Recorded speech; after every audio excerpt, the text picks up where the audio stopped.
सन्माननीय व्यासपीठ, वंदनीय गुरुजन वर्ग व सर्व विद्यार्थी मित्रांनो, आज छत्रपती शिवाजी महाराज नावाच्या वादळाला जन्म देणाऱ्या एका वाघिणीबद्दल आणि जिच्या चरणाची धूळ कुंकवाच्या करंड्यात भरून माती धरावी अशा राजमाता राष्ट्रमाता माँसाहेब जिजाऊ यांच्या जयंतीबद्दल मी माझे विचार आपल्यासमोर मांडण्याचा प्रयत्न करते। सर्वप्रथम राजमाता जिजाऊंना माझा मानाचा मुजरा। मुजरा त्या मातेला जिने घडविला राजा रयतेचा, गनिमास तिने नमविला वसा स्वराज्याचा वाढविला। जन्मला तिच्या पोटी गुणगान असे रयतेच्या ओठी, तिने दिला शिव आणि छावा, मिळाला महाराष्ट्रात स्वराज्याचा ठेवा।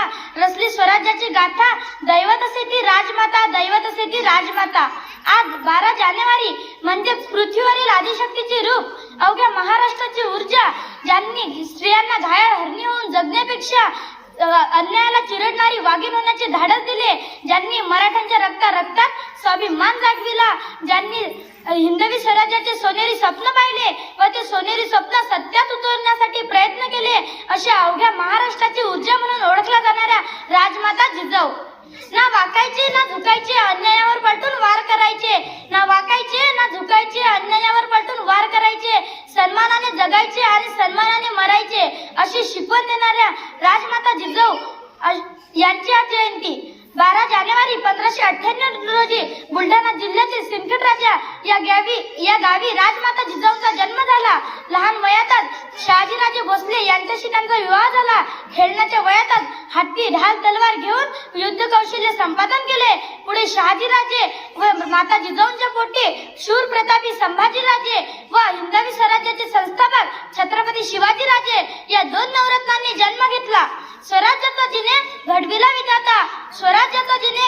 विधाता, धन्य ती स्वराज्य जननी जिजामाता, धन्य ती स्वराज्य जननी जिजामाता। माँसाहेब जिजाऊ म्हणजे अंगणातली पवित्र तुळस, मंदिराचा उंच कळस, वाळवंटात प्यावे असे थंड पाणी, भजनात गुणगुणावी अशी संतवाणी। त्यांनी फक्त शिवरायच नाही तर छत्रपती संभाजी महाराज नावाचा छावा सुद्धा घडविला। एक आई जितकी प्रेमळ असायला हवी तितकीच ती खंबीर कणखर असायला हवी, याचे उत्तम उदाहरण म्हणजेच राजमाता जिजाऊ। जिजाऊंनी बालपणापासूनच स्वराज्य संकल्पनेचे बीज शिवरायांच्या मनात पेरले। प्रतिकूल परिस्थितीवर मात करून जिजाऊंनी स्वराज्य स्थापन करणारे शिवाजी महाराजांना घडविले आणि म्हणूनच असे म्हणतात की जिजाऊ तुम्ही नसता तर नसते शिवरायांनी चंपूशावा, जिजाऊ तुम्ही नसता तर नसते शिवरायांनी चंपूशावा, जिजाऊ तुम्ही नसता तर नसता मिळाला महाराष्ट्रात स्वराज्य ठेवा, जिजाऊ तुम्ही नसता तर नसते लढले मावळे, जिजाऊ तुम्ही नसता तर नसते लढले मावळे, जिजाऊ तुम्ही नसता तर नसते दिसले आज विजयाचे सोहळे, नसते दिसले आज विजयाचे सोहळे। अखेर 6 जून 1674 रोजी शिवरायांचा स्वराज्याचे छत्रपती म्हणून राज्याभिषेक झाला। जिजाऊंचे स्वप्न प्रत्यक्षात साकार झाले। महाराष्ट्राला स्वराज्याचे सुवर्ण दिन दाखवणाऱ्या आणि स्वराज्य निर्माण करण्यासाठी प्रेरणा देणाऱ्या राजमाता जिजाऊ ह्या केवळ महाराजांच्या राज्याभिषेकानंतर केवळ 11 दिवसांनी 17 जून 1674 रोजी या स्वराज्याला सोडून गेल्या, अनंतात विलीन झाल्या। आणि ही महाराष्ट्र जशी वीर पुत्रांची भूमी आहे तशीच ती वीर मातांची देखील भूमी आहे, हे स्वराज्य जननी जिजामाता यांनी जगाला दाखवून दिले।